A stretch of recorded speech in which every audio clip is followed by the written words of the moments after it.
Je me rappelle d'une fois où je devais avoir 4 ans et puis donc j'avais une espèce de bouée là, une bouée rose autour de moi et j'étais au bord de la mer et d'un coup il y a une vague qui m'a retournée et là je me suis retrouvée la tête dans l'eau et les 5 secondes qui sont passées étaient pour moi une éternité et j'ai vu plein de choses, j'ai vu des poissons, j'ai vu des crabes. Moi, je viens en fait de la Loire-Atlantique. Je suis née au bord de l'eau et puis après arrivée à Nantes. Et c'est vrai que l'eau a toujours été un élément pour moi d'ouverture et de liberté. Et j'ai besoin de cet élément-là. Donc voilà ce que ça m'inspire, c'est l'évasion et la liberté. Bien alors, mon imaginaire, il a été assez intéressé par un poisson qui a fait beaucoup parler de lui à un moment où il était très peu connu, c'était le silure, qu'on connaît beaucoup plus maintenant. Alors, on en parlait parce qu'il était beaucoup trop grand pour se retrouver dans les eaux du Rhône et du coup ça posait question. Donc j'ai fait des enquêtes ethnologiques autour de ce poisson et à force finalement d'en faire parler les autres, étant moi-même kayakiste, parfois je me suis demandé si c'était bien raisonnable d'aller sur l'eau avec cette bête finalement assez inconnue sous les eaux qui pouvait peut-être aller me donner, ouvrir sa grande gueule et avaler à la fois mon kayak et moi-même, et que je ne puisse plus jamais parler de ce poisson. Ça aurait été vraiment dommage. Donc voilà, une partie de mon imaginaire liée à l'eau.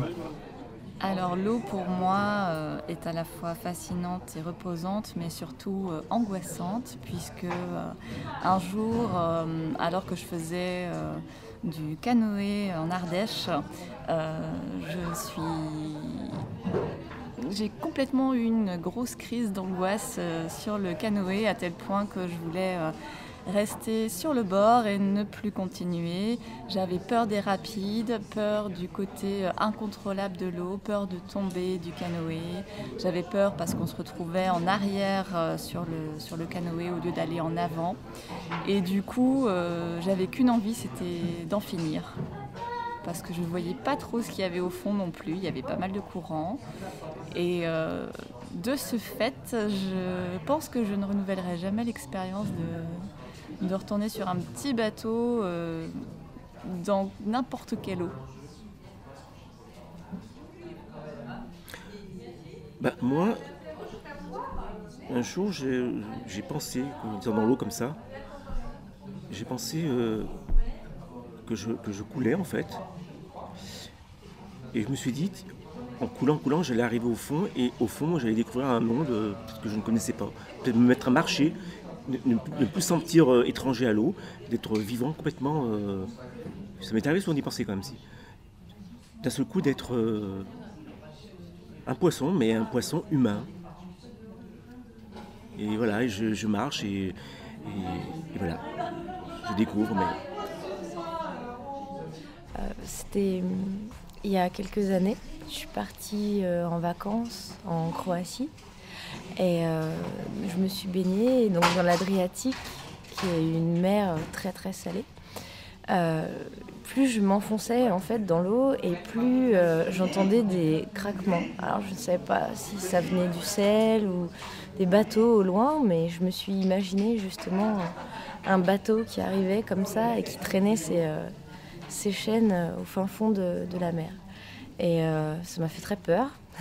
Donc j'ai pas trop réitéré l'expérience, mais c'était quelque chose d'assez particulier en tout cas de vivre ça.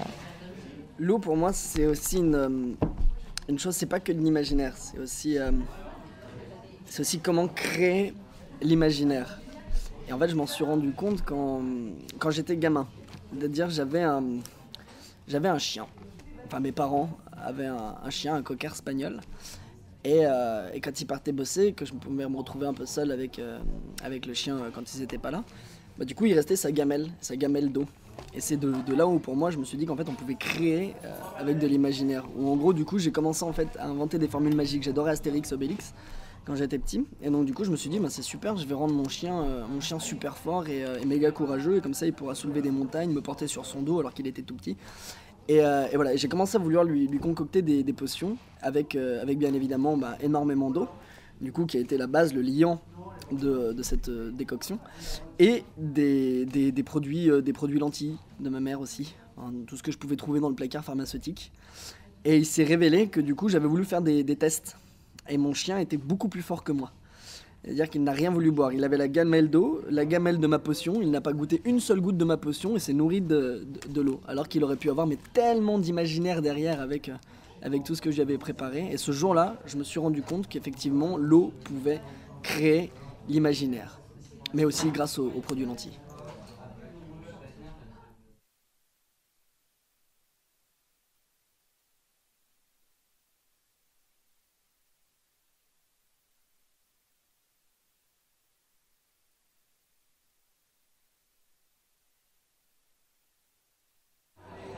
Je suis Verseau et pourtant j'ai peur de l'eau.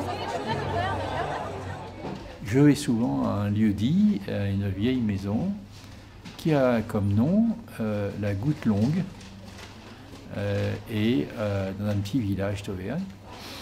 Et donc c'est un aspect intéressant dans la mesure où c'est quand même une source captée sur la colline qui coule toujours dans une basse, dans un réservoir adéquat pour alimenter en eau les personnes.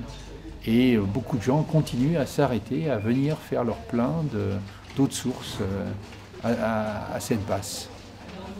Voilà. Alors quand j'étais petite, quand j'allais à la mer, je faisais bouger mon bras dans l'eau, je faisais croire à ma copine que c'était des méduses.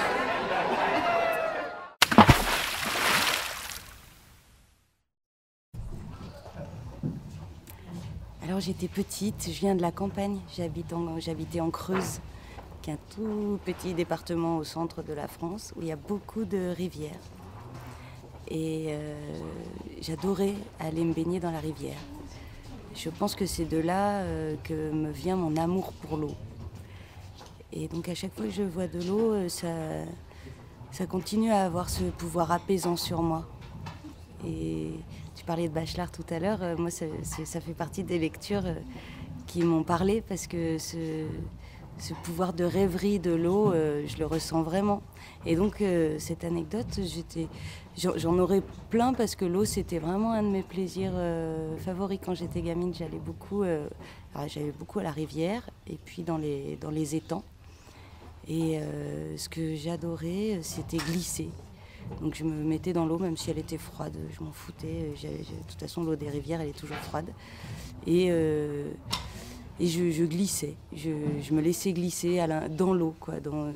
Je fermais les yeux et je me laissais glisser dans l'eau. Je respirais plus jusqu'à ce que j'ai plus de souffle et je remontais à la surface. Et voilà. Pas forcément une histoire fantastique, mais une histoire que je faisais quand j'étais petite en fait. Ce que je faisais, c'est que quand j'étais triste, je partais sur un chemin et j'allais au bord de la rivière et je mettais mes pensées sur des feuilles et toutes mes pensées tristes, je les envoyais dans la rivière en fait pour qu'elles s'en aillent. Donc ça, je le faisais quand j'avais 6-7 ans quoi. Donc j'ai un rapport à l'eau. Pour moi, l'eau, c'est quelque chose qui permet de faire s'en aller les pensées négatives.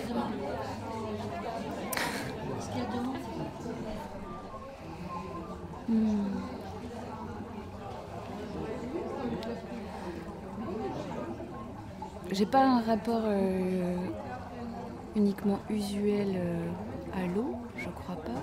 À la fois un caractère sacré. J'ai pas de rapport au sacré non plus. L'eau du baptême, ça me parle pas, par exemple.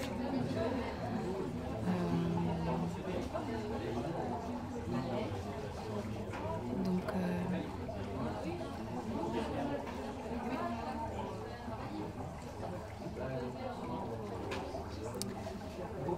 oui, il y a quelque chose. Je peux pas vous répondre.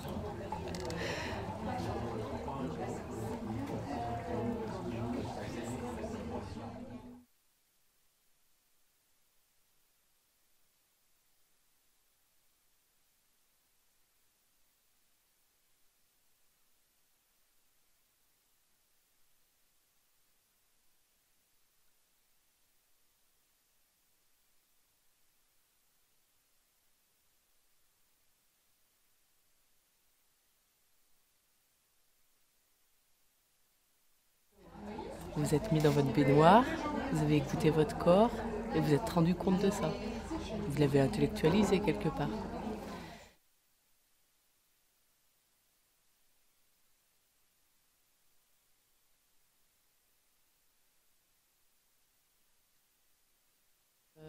Par exemple, ça c'est une expérience aussi que j'ai eue, c'est vrai, dans ma baignoire, on écoute son intérieur plus que tout ce qu'il y a autour.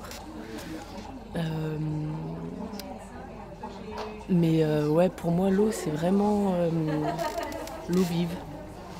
L'eau vive des rivières, puisque je viens de la campagne. Et dès que le temps le permettait, on descendait à la rivière et on se baignait, on jouait avec la vase. Ouais, une bonne bataille de vases qui était bonne parce que justement saine. Saine parce que justement un rapport aussi avec la terre, pas seulement que l'eau aussi, sentir la matière agir sur, avoir un impact sur nous. Et puis justement aller se baigner après pour se laver de tout ça. Et on rentrait éreinté de cette journée, passé au soleil, à lézarder sur les cailloux et à s'être amusé toute la journée avec les éléments en fait. Donc la pierre, la vase, l'eau, voilà.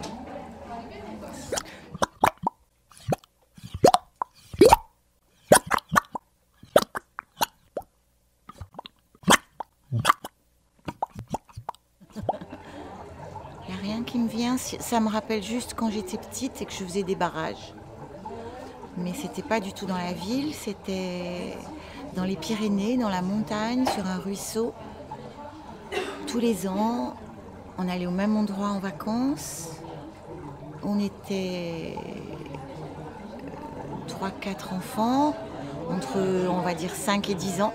Et on faisait tous les ans installer un barrage sur le ruisseau pour qu'à la fin de l'été, ça fasse une véritable petite piscine qu'on détruisait avant de partir. Donc en début du mois d'août, on construisait le barrage, on le laissait se remplir pendant tout le mois d'août, on se baignait dedans et à la fin du mois d'août, solennellement, on détruisait le barrage avant de repartir pour la vie quotidienne. Alors quand j'étais petite, j'avais 2 rapports à l'eau parce qu'il y avait 2 références qui m'avaient animée. La première, c'est un conte que j'avais lu dans les contes de la rue Mouffetard. Et c'était la fée du robinet.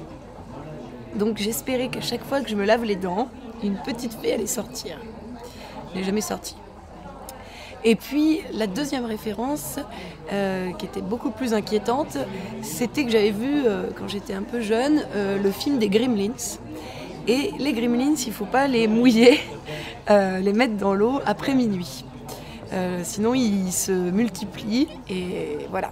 Et donc, j'avais très très peur à l'époque de mouiller le chat que j'avais, de peur qu'il se multiplie après minuit. Voilà. Mon rapport à l'eau, plutôt fantastique. Après, ce que j'aime particulièrement, et ce qui pourrait me faire penser que l'eau est sacrée, c'est quand la lumière se prend dans les remous de l'eau et se reflète sur une voûte qu'il y a au-dessus. Ça, je me dis que c'est peut-être des passages magiques, mais bon, je me suis toujours pris le mur en essayant de passer. Alors dimanche, je suis allée au bord de l'eau. Il y avait quelques cormorans et il y en avait un qu'on a trouvé mort. L'eau dont on parle quand une femme dit « je perds les os ». D'ailleurs, on dit toujours « je perds les os », on ne dit jamais autre chose sur ces os-là. Soit on les perd, soit rien. C'est étrange. Moi, j'ai du mal à trouver l'eau poétique parce que c'est vrai, j'ai un rapport exclusivement utilitaire à l'eau. Alors, voilà, comme tu disais, je me douche, je paye mes factures, je vais pas à la piscine. Voilà, j'aime pas l'eau en fait, c'est pas mon élément. Moi je suis l'élément de la terre. Alors quand je vais à la piscine, je pense plus à rien. Ça me vide complètement la tête. Et je pense à rien d'autre. Voilà, j'aime pas l'eau parce que mon élément c'est plus la terre. Et pourquoi ça je pourrais l'expliquer assez simplement. C'est que quand j'étais petit, en colonie, on m'a plongé dans un lavoir, dans une eau glaciale. Et depuis ce jour, l'eau, je sais pas, ça me rappelle ça en fait. Donc j'aime pas trop l'eau. Après sur le caractère sacré de l'eau, je pense que c'est un caractère sacré. Le seul rapport de bonheur que j'ai vraiment à l'eau, c'est quand je bois un verre d'eau en fait. Ça me révèle mon corps en fait, à l'intérieur. Donc voilà, je trouve ça assez sacré et assez beau de sentir de l'intérieur quand il fait bien chaud ou quand on a la gorge sèche, les petites gouttes d'eau qui descendent tout le long du corps. Je trouve ça assez bien. Moi d'abord je suis d'origine turque et en Turquie je vivais dans le sud, j'ai déménagé là-bas où je vais au bord de l'eau et là-bas j'ai commencé à faire de la plongée et c'était une période où j'avais dû laisser beaucoup de choses et je m'étais retrouvée dans l'eau. Et alors une anecdote avec l'eau, c'est vraiment un monde où je me sens hyper bien dans la mesure où quand tu es sous l'eau, ça veut dire tu te mets sur les genoux, tu lèves ta tête et quand tu vois tous les vagues et tous les poissons passer sur toi, c'est vraiment un autre monde. Le calme, la profondeur, quand tu vois toutes ces couleurs sous l'eau, de toute façon, franchement, t'es ébloui et voilà. Et voilà.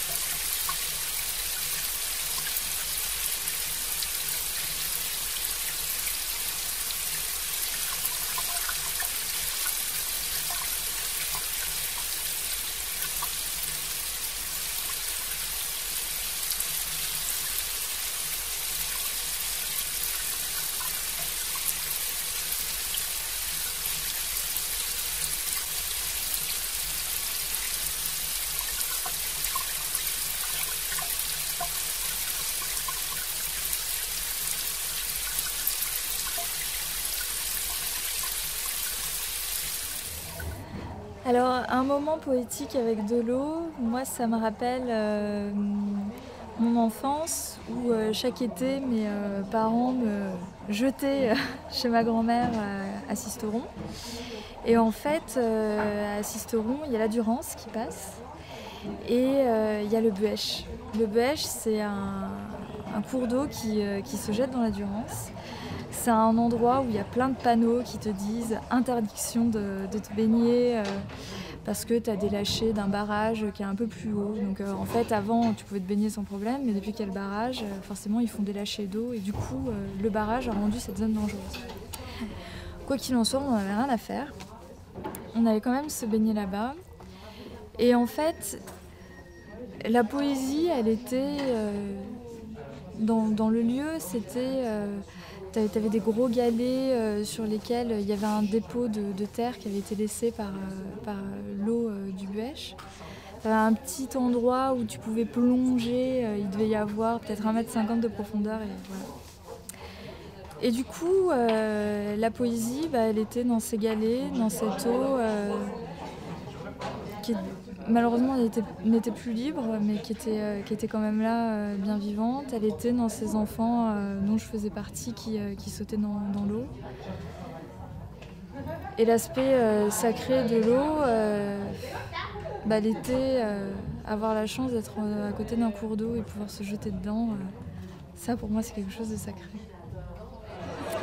Alors, moi quand j'étais petite, je croyais qu'il y avait des messieurs qui activaient avec des manettes. Quand on allait vers le froid, ils activaient la manette de l'eau froide et quand ils allaient vers la gauche, ils activaient la manette de l'eau chaude. Donc l'eau m'a fait mettre l'imagination, parce qui n'est pas étonnant parce que l'eau c'est très lié à la mémoire quand même, avec une petite vidéo sur YouTube avec Bruce Lee qui explique en fait qu'il arrive à faire ce qu'il fait parce qu'il sent l'eau, c'est-à-dire la lumière liquide dans l'univers. Et il explique que l'eau prend la forme du contenant dans lequel elle se met. Il dit If you put water in a bottle, the water becomes the bottle. If you put water in a pot, the water becomes the pot. If you put water, etc. Et après on voit une démonstration de Bruce Lee avec un nunchaku et un mec au ping-pong en face, sur le tas de ping-pong. Et il joue, lui avec son nunchaku, avec sa raquette. Comme il n'y arrive pas, il appelle un deuxième gars, ils se mettent à deux contre lui. Et bien sûr, bon, il gagne facilement avec son nunchaku, et avec une fluidité extraordinaire, où on voit vraiment danser, mettre des coups de pied entre temps. Il a vraiment son temps, quoi. Comme si dans l'eau, tout allait plus lentement. Comme si en fait, il voyait les mouvements au ralenti.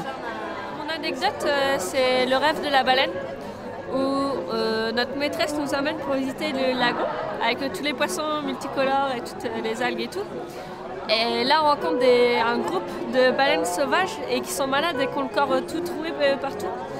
Et il y a une maman baleine qui se prend d'affection pour moi et qui pense que je suis son bébé baleineau. Et du coup, elle m'apprend à faire tout ce que les mamans baleines apprennent à faire à leur bébé baleineau. Et du coup, je fais du ski nautique en m'accrochant au trou de la baleine, enfin de sa queue qui est trouée par la maladie sur le lac.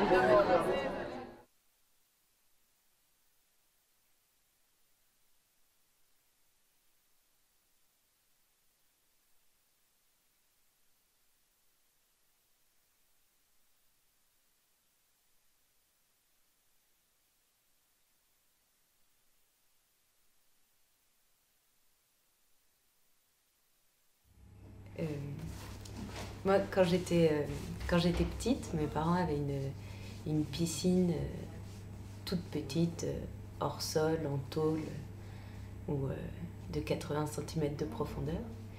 Et donc l'été, on se baignait avec ma famille, avec mes frères. Et mes frères s'amusaient à me faire peur, à me couler, à faire semblant d'être un requin et de m'attaquer. Et en soi, c'est un jeu d'enfant, mais maintenant, depuis, et maintenant encore, je peux pas me baigner toute seule dans une piscine. Même si elle est toute petite, un bain, ça va, mais une piscine, je suis pas à l'aise.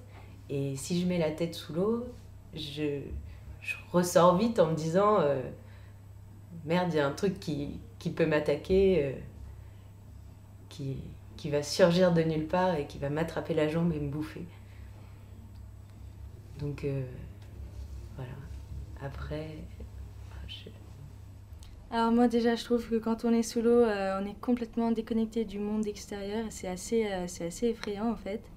Par exemple, quand je prends mon bain et que je mets la tête sous l'eau, je vois mes cheveux qui flottent et du coup j'ai l'impression un peu comme d'être un cadavre. C'est assez bizarre.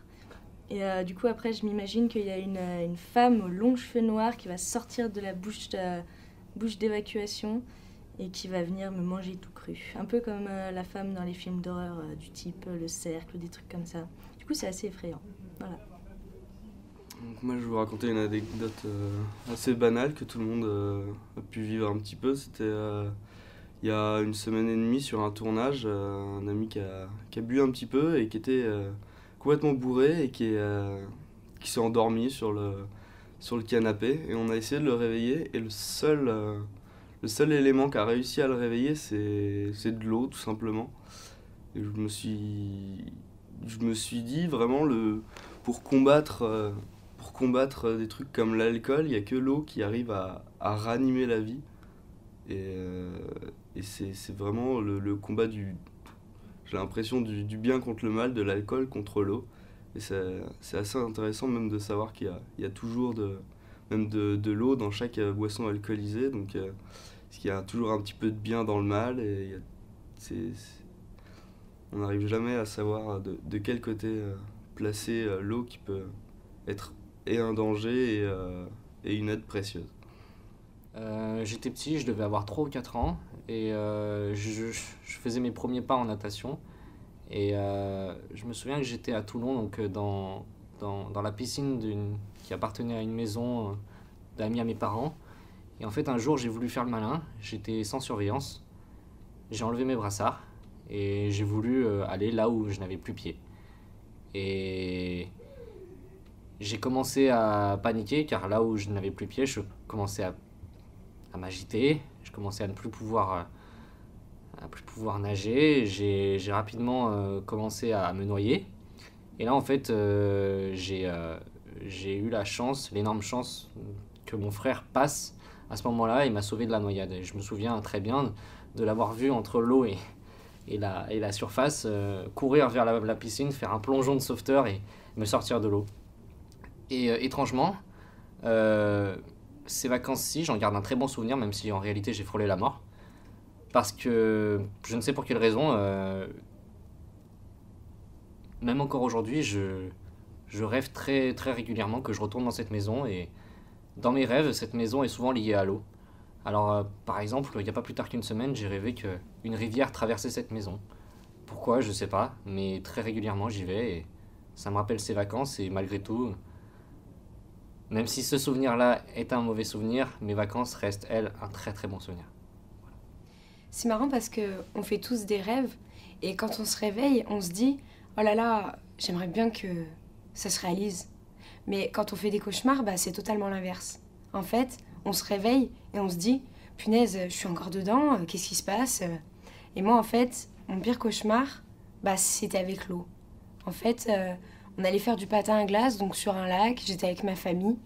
Et je sais pas pourquoi, mais je sentais que j'allais faire une grosse bêtise et que j'allais le regretter.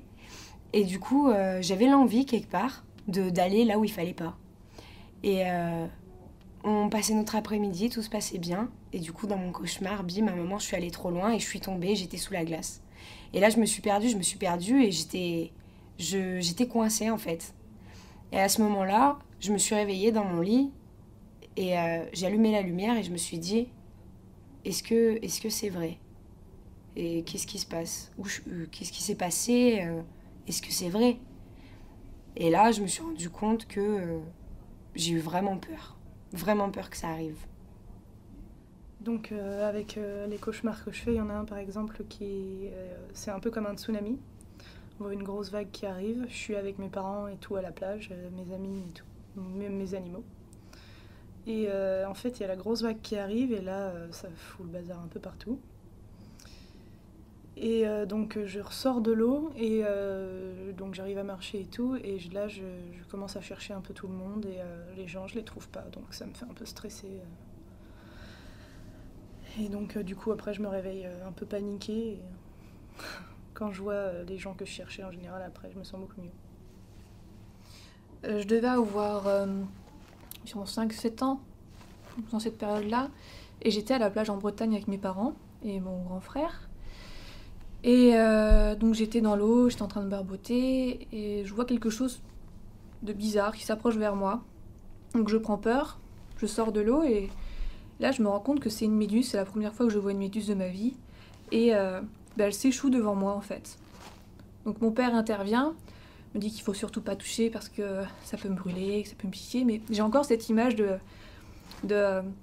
cette méduse qui était en train de nager tranquillement dans l'eau, en train de se laisser flotter, et qui s'échoue littéralement devant moi, en train de mourir devant moi. Et je me rappelle de mon père parce que j'avais des palmes à l'époque pour aller barboter dans l'eau, mon père qui prend justement une des palmes, qui était assez rigide, qui prend la méduse et qui commence à jouer avec, à faire son intéressant devant tout le monde, et la mettre, donc il l'a prise pour éviter que je me pique dessus. Il l'a mis dans un trou comme ça, comme si c'était une vulgaire chose qui n'avait pas d'importance. Donc voilà. Alors moi, on m'avait raconté, vis-à-vis de l'eau et tout ça, ma demi-sœur, qui en fait, elle faisait un rêve souvent, constamment.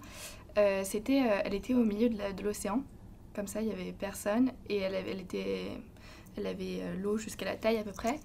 Et en fait, elle attrapait dans l'eau des bébés requins qu'elle mettait dans des caisses, comme ça. Et en fait, les mamans requins lui mangeaient les pieds. Et elle ne savait pas pourquoi. Donc elle en avait parlé à sa psy, et sa psy lui a dit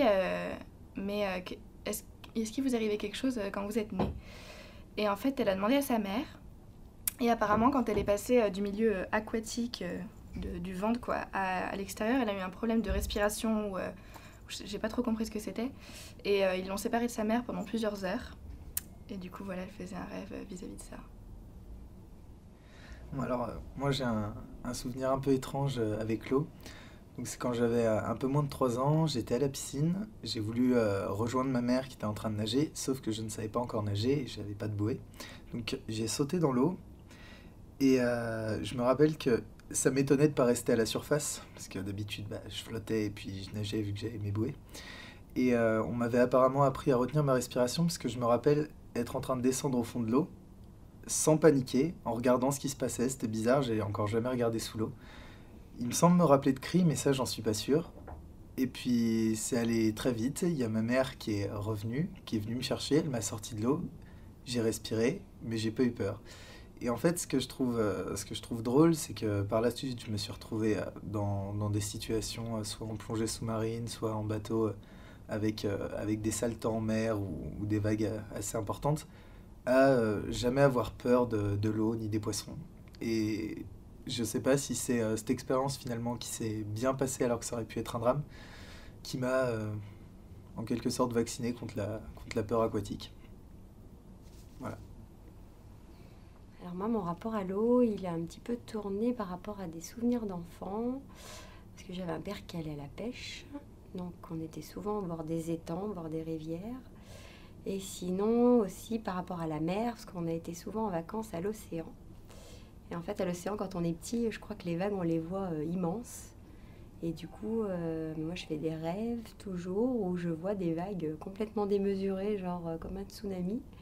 Et la vague, elle arrive sur moi et en fait, je crois qu'elle va m'avaler et il se passe rien, en fait.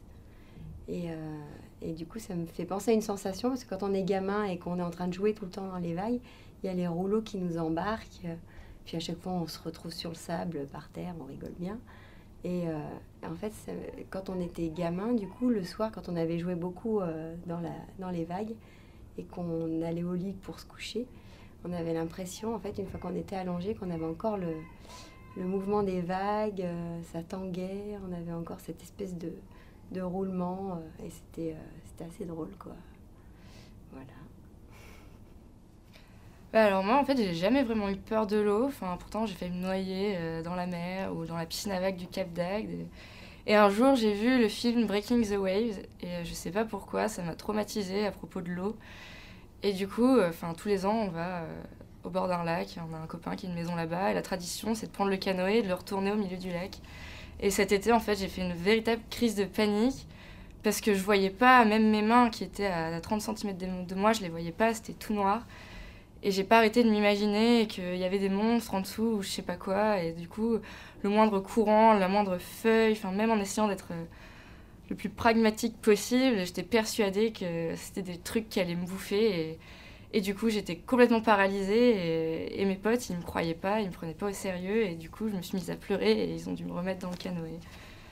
Et on est rentrés. Je sais que beaucoup de personnes n'aiment pas la pluie en règle générale. Et en fait, moi, j'ai plutôt cette attente justement qu'il pleuve, parce que à chaque fois qu'il pleut, je vais sous la pluie. Et j'ai toujours une sorte d'émotion particulière qui me revient. Je me sens plus légère, comme si en fait, d'une certaine façon, ça permettait de se laver de certaines choses. Et pour moi, la pluie, ça a un côté vraiment apaisant en fait. Je sais que dès qu'il pleut, je me sens beaucoup plus calme, beaucoup plus apaisée. Et du coup, j'ai un peu une impression d'avoir un lien avec cette eau, d'être en quelque sorte en harmonie. Alors, je sais qu'à chaque fois qu'il pleut, j'essaye d'aller me mettre sous l'eau pour essayer de ressentir cette harmonie.